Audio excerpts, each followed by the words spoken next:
Well, good morning, everyone. I'm Rick Hartling. I'm with Process and Safety Solutions out of Pearland, Texas. I trust everybody is doing well today, and hopefully you're staying healthy.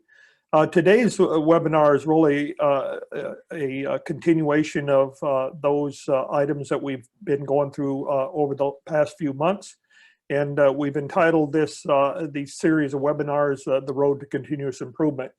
For those of you that are involved in process safety management, you know that you never arrive. You know, it's always a constant continuous improvement, hopefully in helping you to get to a point where we can manage all of our risk and reduce our exposure to injuries and illnesses. Today's webinar is on the element of contractors and contractor management in general. So today, like I said, we have been kind of talking about the various elements of PSM and how we get to continuously improve. And we've been focusing on the 14 plus elements of PSM. And we kind of started out thus far, we've talked about management system and really talking about who is supposed to do what. And really this focuses on, and that particular element we focused on developing a management system that you can use to ensure that you always are going forward through continuous improvement. We typically like people to do what is called a RACI to do that. A RACI stands for responsible, accountable, consult, and inform. And when you develop that with each individual task, then it doesn't matter who comes into your organization, who's promoted, who's moves out into other positions, etc. You can use that document to make sure that those people that are taking their places understand their roles, responsibilities within your management system. And a management system, whether that's just in process safety management or your health and safety management systems as a whole. The next thing we talked about is employee participation. We talked about the fact how important employee participation is to your overall safety programs within your facilities. You know, if we get everybody engaged in our processes, we have a better chance of achieving our goals. The next thing we talked about, we actually broke up the next element, process safety information, up into 3 different elements. And actually within the standard itself or regulation, it's broken into 3 different elements. Sometimes the first element is very easy understood, and it really has to do with hazards of the chemical. And if you're in, like, for example, a process that has just ammonia refrigeration, the chemicals are pretty simple. You know, that's anhydrous ammonia, maybe refrigerant oils, etc. But other information about the process is always not very well documented, especially the technology of the process. The next thing we talked about within process safety information is information pertaining to the equipment. And sometimes the information pertaining to the equipment is confused with the technology of the process, and they're really 2 different things, and you need to make sure we understand the difference between the 2. And of course, we said that process safety information next to employee participation is extremely important from the standpoint of making sure that the process safety information is accurate and up to date, so that when we do our PHA or process hazards analysis, we're actually looking at potential hazards based on accurate information and not outdated information. The next thing that we talked about is operating procedures. Obviously, we spent good time on not only talking about operating procedures of your facilities or your plants or your processes, but we also went in to discuss safe work practices. Something to keep in mind as we talk today about safe work practices, or as we talk about contractors, we can actually refer back to operating procedures and safe work practices, because if you recall, when we talked about safe work practices, those safe work practices applied to contractors as well as your operating procedures if you have contractors that are actually doing any operational task within your facility. A lot of times, especially in ammonia refrigeration facilities, and if you have one of those, We know that a lot of times contractors will come in and do certain tasks, maybe pump it down, maybe actually do calibrations and tests. They either have to have their own procedures or they have to use yours. And if they use yours, then they obviously need to be trained in, on those procedures as well. Excuse me. The next thing we talked about was training, and that was the last webinar that we had. We discussed training, and today we've gotten to the contractor module. So what's the purpose and intent of the contractor module within PSM? And I always tell people it's an extension of the site's workforce, and that's how we should look at contractors. You know, we may not have those slots available for those workers to come into our facility as a full-time employee, so we'll supplement those with contractors, or they may have the skill sets. They may have the skill sets that we may need. It's really to ensure only qualified contractors are used in our facility. That does not mean that we want to eliminate contractors. We want to make sure that they're qualified to do work in our facilities. It's not to weed out bad contractors. It's actually to make them better at what they do, so they provide everything that we need for our processes. It's really to set high expectations for high process safety. It's to ensure contractors are aware of the hazards. It's to ensure contractors are properly trained, to ensure contractors are aware of emergency response, and we want to make sure that contractors follow our agreed upon safe work practices, whether those are theirs or yours that they follow. And of course, at the end of the day, it's all about ensuring continuous improvement through evaluation of performance. So briefly, we'll kind of go over the actual regulatory requirements. And for those of you that are very familiar with PSM, you know that contractor requirements are really broken down into two different areas. One is the host responsibilities, and the other one is the contractor employer responsibilities. The host is the facility that's actually bringing in those contractors. The host is the one that has the highly hazardous chemicals in their facilities, et cetera. So there's host responsibilities, and then there's contractor employer responsibilities. And really, the contractor portion, as it states in the regulation, applies to contractor performing maintenance or repair, turnaround, major renovation, or specialty work on your on or adjacent to the covered process. And I think the key here is adjacent is also covered in here. So you could have a covered process, but people actually working on systems that are adjacent to that covered process. Maybe a good example of that is maybe you have a contractor that comes in to do work in your facilities, and they're working on equipment that is not a part of the covered process, but they could lean a ladder up against some piping. They could actually work on some electrical controls and systems that are in close proximity, controls that are in your process. Those folks would have to be trained just like any other contractor that was working specifically on the covered process. It does not pertain to those folks that are doing janitorial work, food and drink services, laundry, delivery, and maybe UPS deliveries and stuff like that. So the host responsibilities are the employer, when selecting a contractor, shall obtain and evaluate the information regarding the contractor's safety performance and programs. The employer shall inform contractor employees of the known potential fire, explosion, and toxic release hazards. And then the employer shall explain the contractor employer's provisions of the emergency action plan required in N. And then in addition, the employer shall develop and implement safe work practices consistent with paragraph F4. And F4 again has to do with the operating procedures and safe work practices for the facility itself.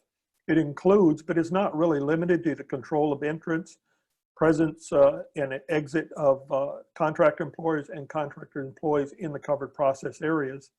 And then the employer shall periodically evaluate the performance of contractors' employers in fulfilling their obligations as specified in H3. And we'll talk about H3 here in just a second. The employer shall maintain a contract employee injury and illness log related to the contractor's work in the process areas. So this is a question I get asked quite often during compliance audits or when I'm talking to facilities about contractor management.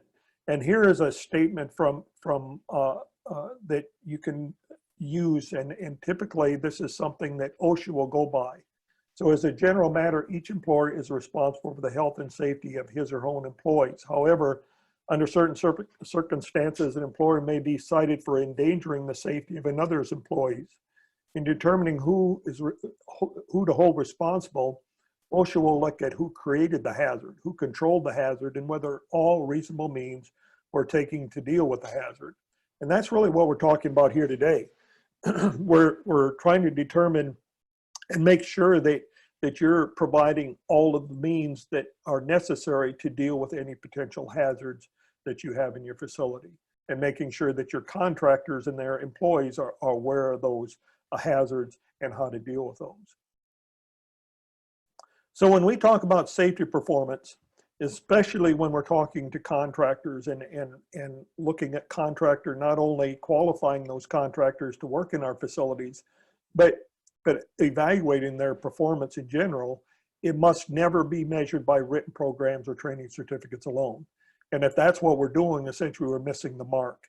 Remember, I went back to to the whole intent behind contractor safety is to ensure that those contractor employees that are coming into work in our facilities are well qualified to be working in our facilities. And one of the things that we want to make sure that contractor knows at least as much, and if not more in certain areas than we do. So if we treat the contractor employees as we would treat our own employees, then we begin to understand and make sure that we understand what contractor management is all about. So safety performance must be measured through the evaluation and implementation of those programs. The same way that we evaluate performance of our own people in our own facilities, that's the way that we should look at contractors and evaluate them as well. So contractors, may provide us experience and knowledge that we may not have. They also provide us additional workforce for various tasks like we talked about earlier. But the other thing that we must keep in mind is contractors may not have the experience that we think they do. Oftentimes I've done a number of contractor compliance audits where I've audited the contractor themselves. And I find many times that contractors, and we all know this, contractors are notorious for having high turnovers. And as a result, you may get a person that's in your facility that has very little knowledge of the hazards within your facility, or even very little knowledge of hazards in general. That leaves us as a host employer or a facility that handles highly hazardous chemicals to pretty vulnerable to injuries and illnesses, and then the resulting financial ramifications if injury and illness should occur. As a facility owner and management, we certainly should be concerned about the safety and health and general welfare of the contractors at the same level that we do for our own employees. And again, that is really the key and the main point that we want to make on contractor management in general. So these are some of the things that we see as gaps, and we've now probably completed well over 250 compliance audits in general in the last maybe 10 years. And these are a compilation of a lot of the gaps that we see when it comes to this particular element. The first one is that cannot verify training was completed. Oftentimes when we ask for training, we may get a long delay before we get those documents. And then when we get those documents, they're typically only certificates. And for those of you that have been around industry for a number of years, you can get a certificate on the internet for just about anything. So that doesn't necessarily mean and verify that they've been trained. The other thing is they cannot show whose safe work practices are being followed. For example, if you have a facility today, could you tell me, or could you tell a regulatory person whose safe work practices you expect your contractors to follow? Do they follow your own? Do they follow their own, or do they follow some combination thereof? It's important that you be able to answer that question, because that's essentially who you're going to be looking at that contractor, make sure that they're following the right procedures and policies. And there needs to be some documentation to kind of show whose policies and procedures they are to follow. So I've got a quick question here, and I'm going to answer that question. Is it a requirement of the host to obtain a copy of the contractor's OSHA 300 log? And how does that come into play with contractors that have less than 10 employees? Should we only be using contractors that have 10 or more employees? Well, first of all, OSHA 300 logs, certainly there's nothing wrong with obtaining the 300 logs. However, that is only one portion of what you want to be looking at. You want to go well beyond 300 logs, because 300 logs, as the person that asked this question alluded to, not all employers have and are required to keep an OSHA 300. And really what you want to dig into is policies and procedures and implementation of those policies and procedures that they have in place. And certainly when it comes to contractors that have less than 10 employees, certainly we want to hire those folks, but at the same time, we may want to increase our performance evaluations of their actual performance doing the tasks that they've been hired to do. So again, 300 A's, nothing wrong with obtaining those, just like there's nothing wrong with obtaining other performance criteria or setting other performance criteria. And we'll talk about that in just a second. So that'll hopefully help you as well.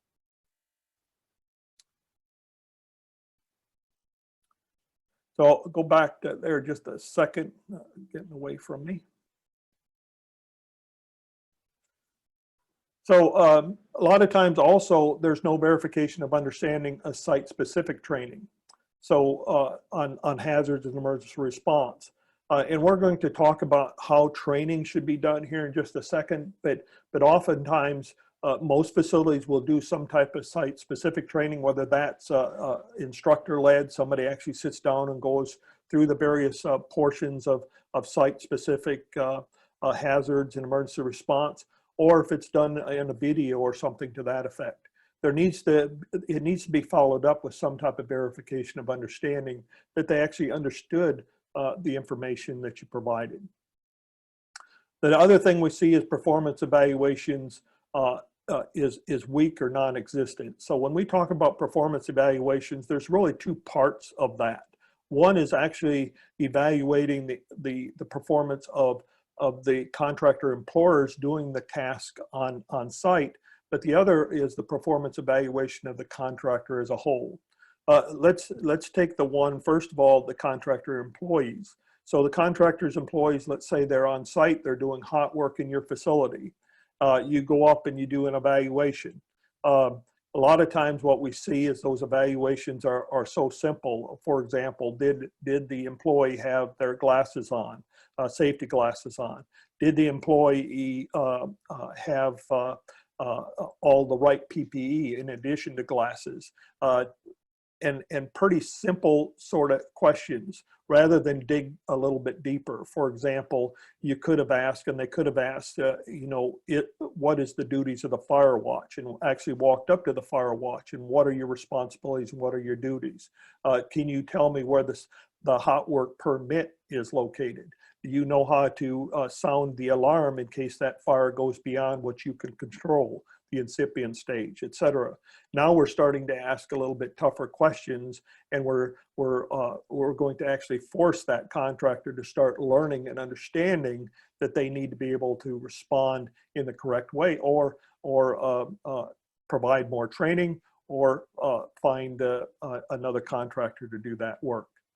Also, the other thing we see is no audits at all of contractors, and do they do what they say they're going to do?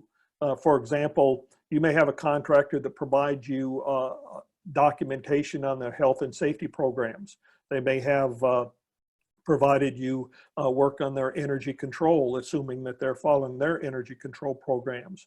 But on the other hand, when you do actual audits of the contractors and you interview employees, they have no idea what you're talking about. They have no idea of how those programs are actually implemented in their facilities. And that's where the direct audit of the contractor comes into play. You can actually see whether or not they're doing what they say they were going to do or they are supposed to do. A lot of facilities rely on third-party contractors. They're third-party management only. Those do not meet the requirements as well. They meet quite a few of the requirements, but not all. There still has to be in addressing the items that we just discussed thus far. So where the other gaps that we want to look at is the contractor employer themselves. When we look at contractor employers and we actually do an audit of the contractor, they cannot produce records indicating training was completed or any verification of understanding of that training.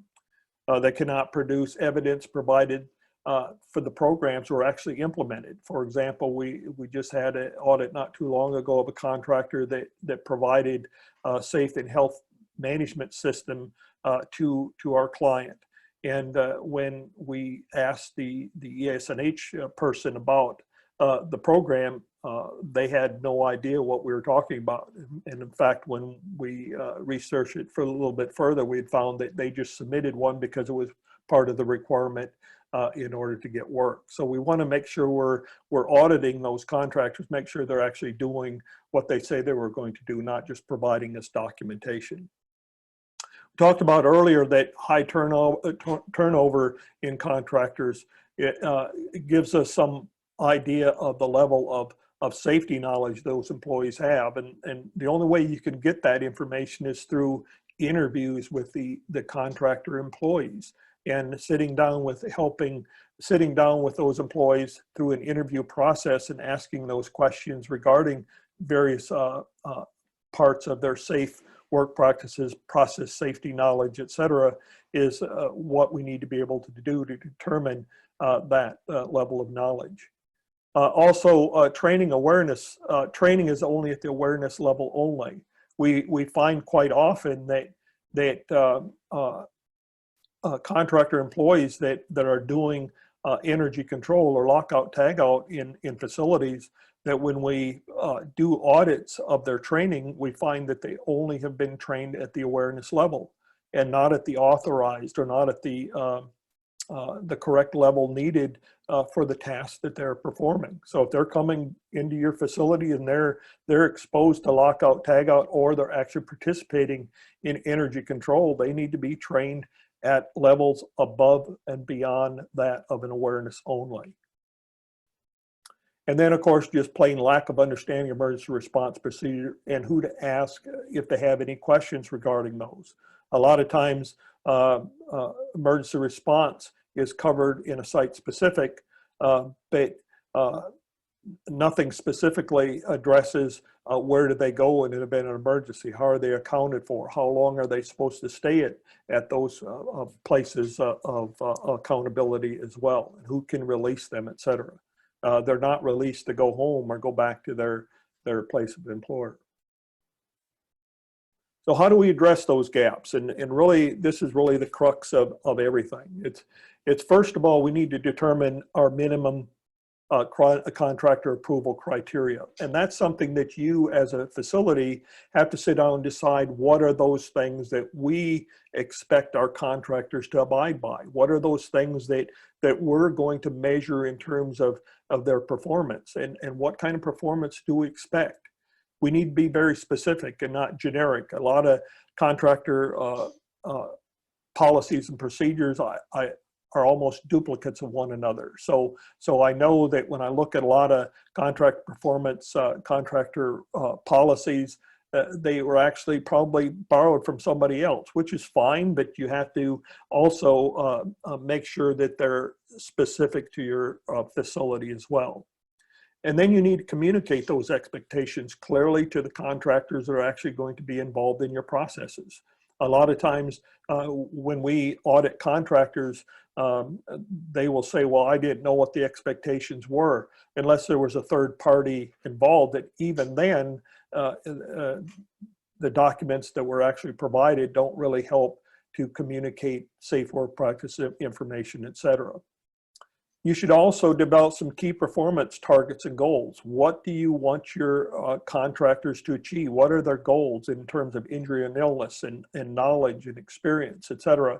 And if we communicate those goals to our contractors, I guarantee you they will start working if they want to continue to work in your facilities, and most obviously do. So if we think about the fact that, and I get this one quite often, some will say, well, you know, I don't think we can expect our contractors to have this kind of knowledge. Well, when we set the expectation, if our expectation is they will never reach that level of knowledge, they will never reach that level of knowledge. It's a foregone conclusion. On the other hand, if we set the expectation that this is where we want you as a contractor to be, maybe you're not there today, but we're going to take you there, then they not only become a good contractor for you, but they become good contractors for others in our industry as well. And that's a good thing. You know, if we can make a contractor better in our facility and he or she can go down to a competitor and do just as well there, that's a good thing from an industry standpoint. And we need to be doing things that help our industry get better at what we're doing to eliminate or certainly manage risk in our facilities much better. Also set realistic expectations to start. You know, we can't expect everybody to achieve 100% or zero injuries on day one. You know, and we can talk all day whether or not zero injuries is an attainable goal or not, and that's really up to each facility.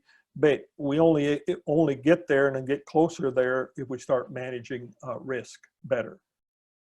We need to determine what information is required by the contractor to evaluate your selected criteria. Once you develop your criteria, then we need to decide what information, what documents do we need from that contractor to be able to measure whether or not they're going to meet our requirements or not.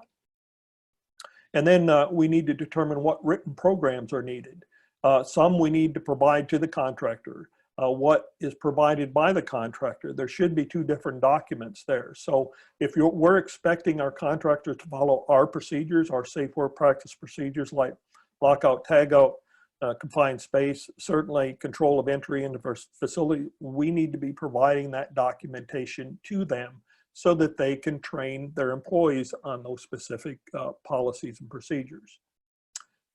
I always tell people resist using someone else's requirements. You know, so you may have a competitor, or you may have another facility or somebody that you know that does contractor management, and they already have a policy and procedure, and so you copy and paste that one into yours, and it may not fit for your facility. So you have to go through that and make sure that it does fit. Again, share your safe work practices. Entry in facility is something the contractors are only going to be able to get from you. You must share your hot work policies and procedures. A lot of times, the contractors have only had a general awareness training on hot work, and your facility obviously is not the same as everyone else's. How you, like I said earlier, how you execute an emergency, fire alarm, etc., is going to be different at each facility. How you do energy control may be a little bit different than a generic policy. Certainly your equipment opening and procedures need to be shared if that's what the task that contractor will be doing. A lot of times, again, contractors receive general training only. They may have an OSHA 10 or OSHA 30. It's generic training. It's not specific to your facility. You can address small site requirements in your site-specific training, but I always recommend that site-specific training have a life. So a lot of facilities will say annually you need to take site-specific training. And annually might mean something different. For example, we have a number of facilities that must have taken the site-specific training within the calendar year. So if I show up at the facility and take site-specific in December, and I show up again in January, I have to take site-specific again. So having a way to track those employees and those contractor employees have had their site-specific is pretty important. And again, that site-specific can cover small gaps between generic programs and site-specific programs. For example, again, let's say you follow energy control just like OSHA is laid out. There's no deviations. You don't add to it in any way. And the only difference in your facility is how you handle group lockout. And so therefore, you want to make sure that your contractors are trained on how you handle group lockout if you want them to follow your procedures. So you need to make sure that that might be covered in your site specific, or it can be provided to them as part of your safe work practices, and then you expect them to be trained on that. So how do you address the gaps? Some more things that we kind of look for as we obtain and evaluate the OSHA injury and illness data. That can be the 300A, that can be a host of other documentation. Just because you don't do a 300 and not required to have one, doesn't mean we shouldn't be documenting that and keeping that. For example, you know, we have a number of companies that we work with that have used contractors that have less than 10 employees. What we want them to do is certainly manage their injury and illnesses and document those, even though they don't have to do an OSHA 300 or file one. We can certainly obtain and evaluate their DART rate. So DART stands for days away, restricted, and transferred. So we want to evaluate that information. We want to evaluate their experience modifiers. You know, how much experience do they have doing the work that they're doing? Typically, modifiers go from 1 down to small decimal numbers. So the higher the number, the less experience they have in actually doing that. So for example, if you had a contractor experience modifier was a 1, that means they're fairly new in that industry. And if they're fairly new in that industry, then the risk might be a little higher to your facility for that particular contractor.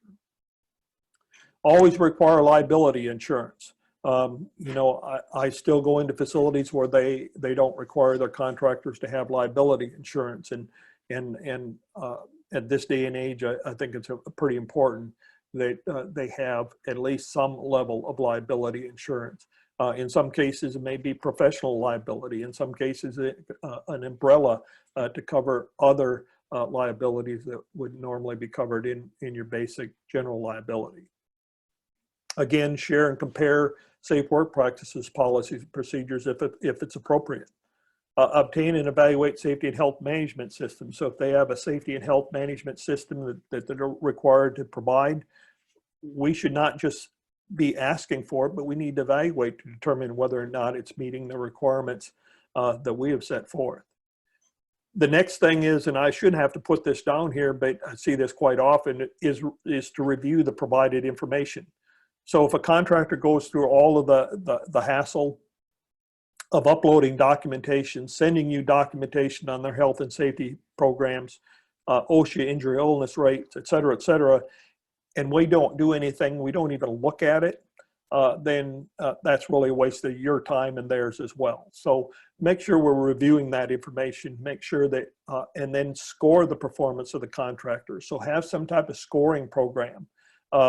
And if we're not scoring the contractors, then essentially everybody's the same.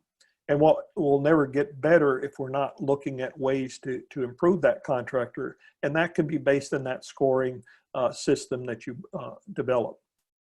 And of course, you always request further information if it's required. You know, we have a number of contractors that we work with for some of our clients that we have a scoring system set up for them. They understand the scoring system. They understand, for example, if they have injury and illnesses and that those numbers are high, they're actually getting deducted points for that, and we help with them and we work with them and how to improve those sort of things, and that's a win-win. If we can help them to improve their injury and illness rates, then that's a win for that contractor as well as the facility that's hiring them. Again, we need to be able to measure performance, develop some KPIs, but those KPIs should be measurable and tracked and audited. So we just don't want to create some KPIs for contractors again, and then not actually looking at those and auditing those and making sure we're tracking that performance. Again, early on, you can make these KPIs fairly simple. You don't need a whole lot of them. It could be 1 or 2 KPIs, but again, it's looking at those contractors and looking for ways to continuously improve their performance.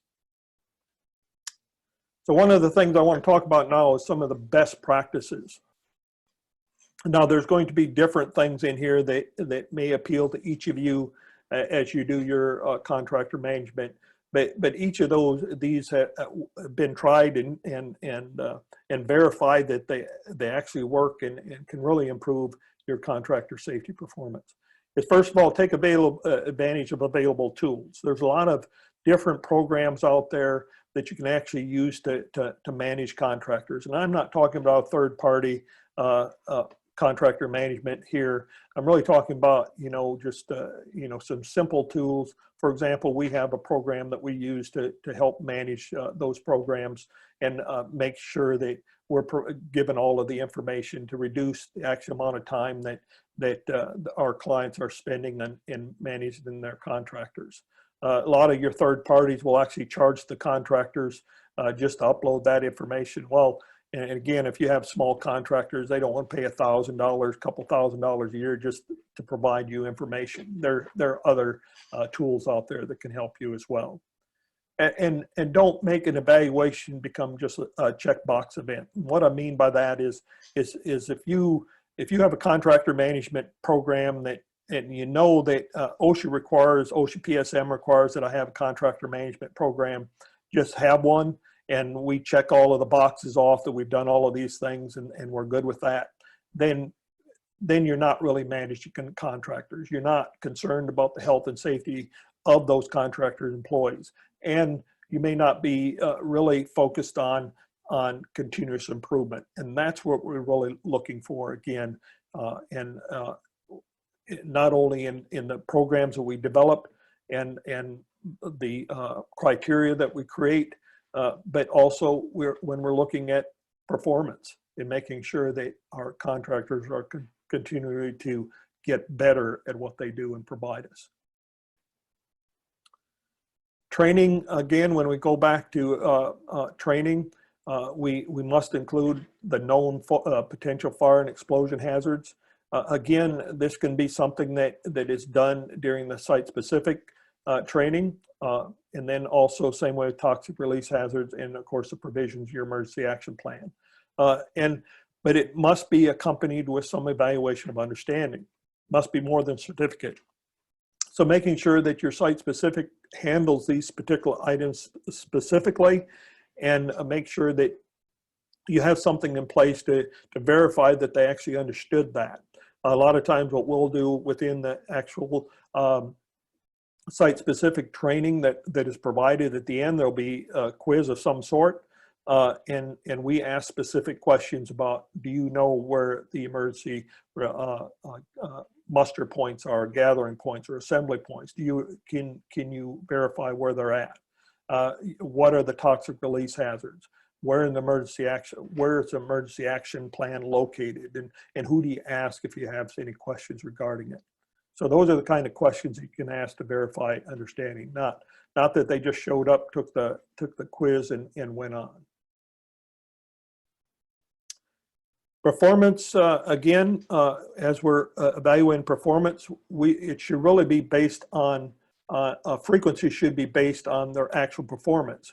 I think the question was earlier, when you have a contractor that doesn't have a 300 A or OSHA 300, and let's say their experience modifier is a 1, so in other words, they don't have very much experience in the in the field that they're working from a business, then those may require more frequent evaluations of their performance because they're at higher risk to our facilities. So contractors with high risk should be evaluated more often, as well as contractors with past performance indicates areas of concern. So if, for example, I do a performance evaluation of contractor employees today, and I'm asking those tough questions as part of the performance, and let's say that they score a 5 out of 10. So they got right 5 out of the 10 things that I addressed in that performance evaluation. Does that mean we kick that contractor out of the facility?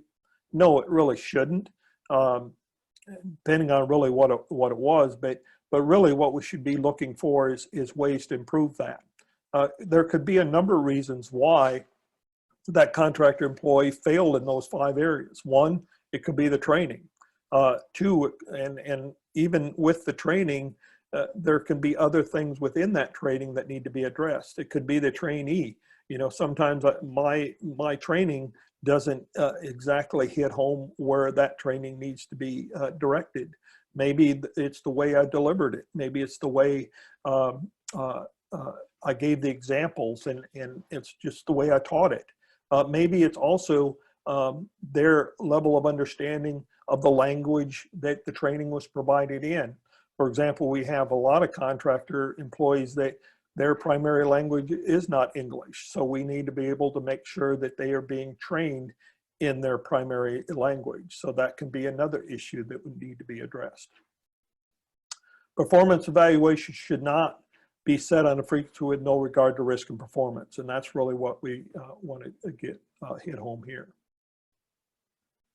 The other thing that I see quite often is facilities will have a criteria. They'll have an elaborate qualification process. They may actually even go through and evaluate the contractor's performance, but I've often seen where the performance doesn't meet their requirements, but yet they're still working in their facilities, or they've been approved to come in and work in their facilities. Yes, there are cases where John knows Jeff and Jeff knows this contractor, et cetera, and because they're a friend, they come work in our facilities. Certainly that happens. You know, I understand that happens, but we still have to have a process that says that we're either going to approve or reject based on our criteria, not based on who I know or what, if it's one of my friends or not. We need to be able to also make provisions for exceptions for emergencies. There are lots of emergencies out there where we need a contractor to come in and do something right now. We don't have time to go through the whole process of evaluating your performance or evaluating their criteria. So we need to have a way to bring in contractors on an emergency basis, and that should be built in our policy and procedures. Each contractor's performance and documentation should be evaluated annually and require our contractors to update their information annually. And information can be your injury and illness rates, your insurance requirements, and et cetera. All of that information should be ongoing and updated appropriately as needed. Again, even those annual updates, if the contractor fails that performance evaluation, notify they're no longer approved contractor without exception. So setting the expectations high for those contractors is vital in making sure that we're addressing and mitigating risk in our facilities. Annual periodic reviews are the best time to set performance targets and goals. For example, if we've got a contractor that had a high injury and illness rate, and even though they passed, but it was high in that particular area because we have certain KPIs in our facilities, then we want to work with that contractor to improve that injury and illness rate. Maybe their passing score was the minimum. We had a minimum of 70 and they got a 70. Well, they're approved as a contractor coming into our facility, but we want to help them get better. We want that number to get up to 75 or 80 this year. So each year we can set new goals and set new targets, and again communicate those with that contractor so that they understand we're not looking for status quo, we're looking for continuous improvement. So here I've written a little something that we use. This is just one of many contractor employee evaluations that we do on site. This particular one has to do with energy control or lockout tagout. We try to find a contractor employees performing or servicing maintenance on a compressor. In this particular case, this was a compressor. So we went up to the employee and we asked these questions. Can you identify the authorized persons? Can you produce the equipment-specific written lockout tagout procedure? Can they show you the scope of the energy control? Can they identify energy isolation points? Can they show or explain how stored energy is or was relayed? And then can they explain how test try was conducted? Can they show their lock on each device or the lockbox? You know, so these are very specific questions regarding just, in this particular case, energy control and the work that that contractor employees was doing. Now, we can certainly ask ourselves, how many of these questions could we answer ourselves if we were the one doing the work on the compressor? I will guarantee you that we probably asked this particular one certainly less than 100 times, but maybe 50 for sure. And I will tell you that 90% of the time, if they get 50% of these right, that's good. Now, is it good in general? No, because it tells us that we've got some gaps in energy control in this particular case. But when we ask the question the following year or the following 6 months, I can guarantee you that those numbers were always better. And because now there's an expectation when those contractors come into the facility that they know that their particular host is going to be asking them some questions. So they need to start paying attention to some of the training that they provided or start asking questions regarding those particular items that we talked about. And we always provide them this list of questions so they can take it back to their employer and say, hey, we were asked these questions and we didn't know the answer for some of these. And can you help us? That is a good thing. That's continuous improvement that we're looking for.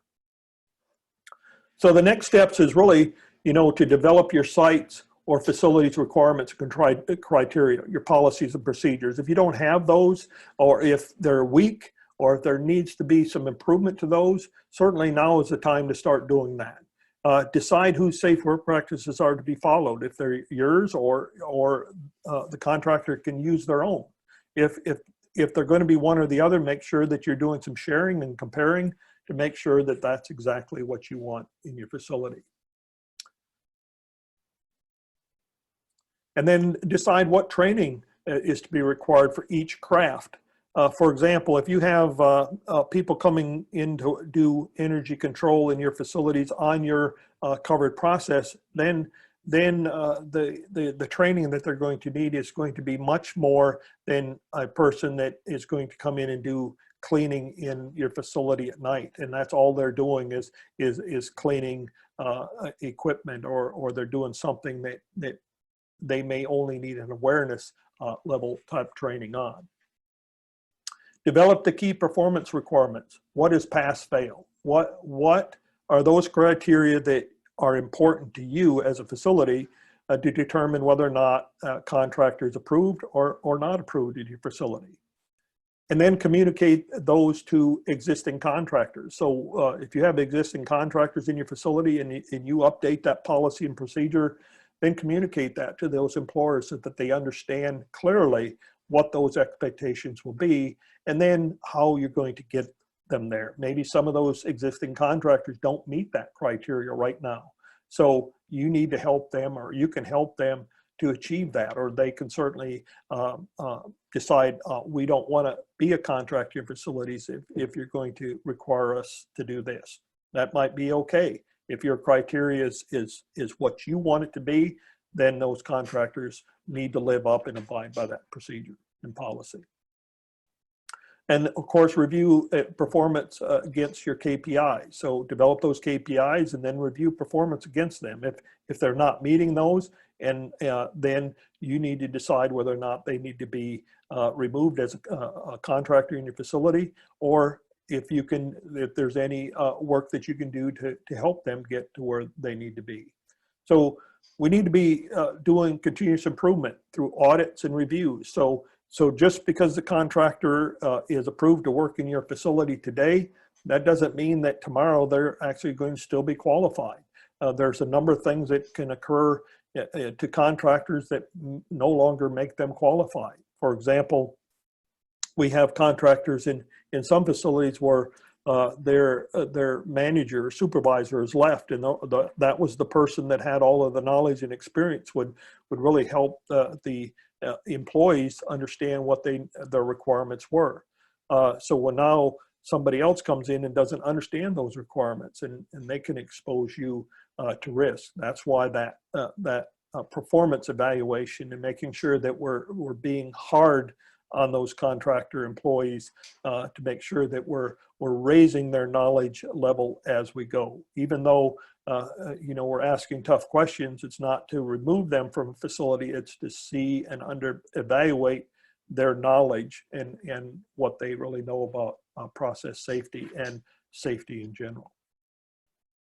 So now I'll kind of take any questions. You can write those questions out. If you have some questions for me, I'd be glad to take those. And of course, I can also open up the microphones here and everybody can ask that question in person.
Okay, I'll just give everybody a few minutes. I did open your ability to talk if you want. So certainly you can unmute yourself and ask me a question in person if you'd like. And we'll just give you a few more minutes to respond and before we close it for the day.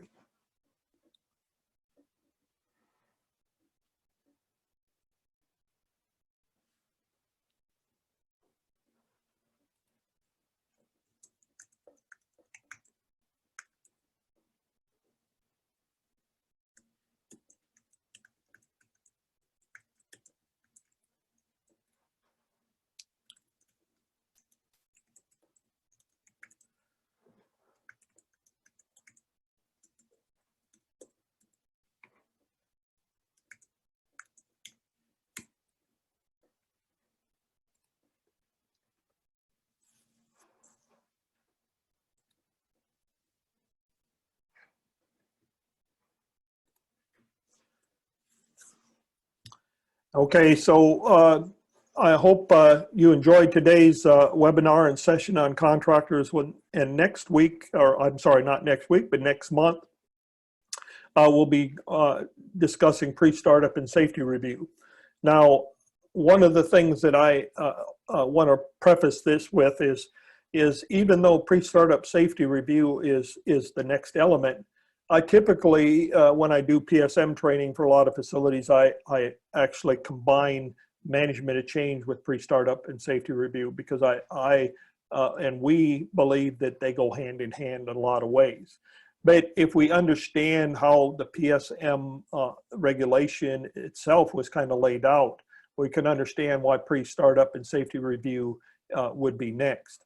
And for those of you that joined me for some of my earlier webinars on this on the road to continuous improvement, you know that I talked about the fact that we can see that some of the elements are really design type elements. So greenfield design. So if we're looking at a facility that the first time we're building a brand new facility, you can kind of follow these steps. You know, obviously employee participation is an important part of that. The next thing is process safety information, making sure that we understand that new process, what the process entails, et cetera. The next thing is actually looking at the hazards associated with that. We do the training, we develop the operating procedures. We always have contractors typically that build these processes for us. So once it's all built and everything else, then we need to do a pre-startup and safety review before we actually add chemicals. So now you can kind of see from a brand new process standpoint why these elements kind of follow a logical order. And then once we've started it up, now we're going to go through the process of managing any changes to maintain our processes the way they were originally designed. So with that, does anybody have any more questions? I'll be glad to answer those. And if not, you have my email address on here. Feel free to contact me if you want. I'll be glad to answer any questions, or if you need any other information, certainly I'll be glad to help out in any way I can. I look forward to having you all next time for the pre-startup and safety review. And again, if you have any questions, I'll stay here for a few more minutes, and certainly you can talk or you can type something in the Q&A. Okay, thank you all, and y'all have a great day.